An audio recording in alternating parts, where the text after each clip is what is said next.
हिंदू धर्म के विशाल इतिहास में एक नाम ऐसा है जो शायद ही कभी अकेले लिया जाता है।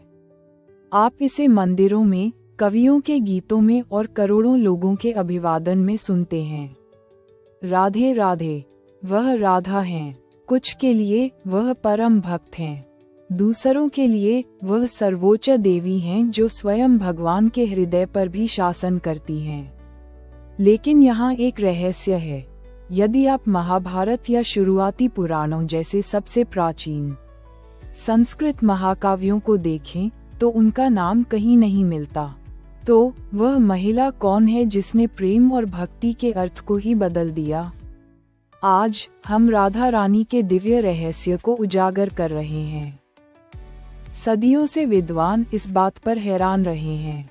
जहाँ कृष्ण महाभारत और भगवद गीता के केंद्रीय पात्र हैं, वहीं राधा 12वीं शताब्दी की महान रचना जयदेव की गीत गोविंद से पहले मुख्य रूप से सामने नहीं आती।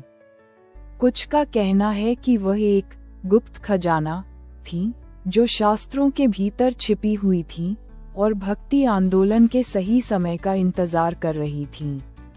राधा नाम का अर्थ ही समृद्धि या पूर्णता है, लेकिन रहस्यवादी परंपरा में वह हलादिनी शक्ति का प्रतिनिधित्व करती हैं, यानी भगवान की आनंदमयी ऊर्जा। सीधे शब्दों में कहें तो यदि कृष्ण सूर्य हैं, तो राधा सूर्य का प्रकाश हैं। आप एक के बिना दूसरे की कल्पना नहीं कर सकते।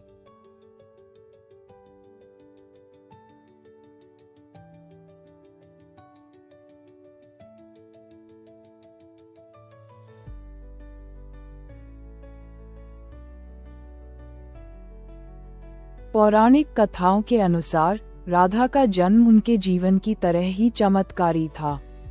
वे राजा वृषभानु को यमुना नदी में तैरते हुए एक चमकते कमल के फूल पर मिली थीं। लेकिन एक अजीब बात थी। एक बच्चे के रूप में राधा ने अपनी आंखें खोलने से इनकार कर दिया था। उनके माता पिता को डर था कि वे देख नहीं सकती। लेकिन जब नन्हे कृष्ण को उनके पालने के पास लाया गया, तो जैसे ही कृष्ण उनके सामने खड़े हुए, राधा ने पहली बार अपनी आंखें खोलीं। इस दुनिया में उन्होंने जो पहली चीज देखी वो स्वयं कृष्ण थे। भारतीय संस्कृति में राधा को दो दिलचस्प तरीकों से दर्शाया गया है। पहला है स्वकीय रस, जहां राधा कृष्ण की शाश्वत पत्नी हैं। निम्बार्क संप्रदाय जैसे मंदिरों में उन्हें एक विवाहित जोड़े के रूप में पूजा जाता है। लेकिन फिर आता है परकीय रस। इस दृष्टिकोण में राधा एक गोपी हैं जिनका कृष्ण के लिए प्रेम सामाजिक मानदंडों और बंधनों से ऊपर है। यह उस जीवात्मा के तड़प को दर्शाता है जो भगवान से मिलने के लिए अपना घर, अपनी प्रतिष्ठा और अपना अहंकार सब कुछ पीछे छोड़ देती है। कई परंपराओं में राधा केवल एक संगिनी नहीं है, वे सर्वोच्च हैं। राधा वल्लभ संप्रदाय में राधा ही परम पूज्य हैं। यहाँ तक कि ब्रह्मांड के स्वामी कृष्ण भी शक्ति और आनंद पाने के लिए उनके नाम का ध्यान करते हैं। एक सुंदर अवधारणा है अर्धनारी वेणुधर, जहाँ राधा और कृष्ण दोनों मिलकर एक शरीर बन जाते हैं। ये हमें बताता है कि दिव्यता केवल पुरुष प्रधान नहीं है, ये स्त्री और पुरुष ऊर्जा का एक पूर्ण संतुलन है। आज राधा का प्रभाव हर जगह है। उनके जन्मस्थान बरसाना की लठमार होली के रंगों से लेकर मणिपुरी वैष्णववाद के जटिल नृत्यों तक, वह आज भी महाभाव का अंतिम प्रतीक है, जो आध्यात्मिक प्रेम की सर्वोच्च अवस्था है।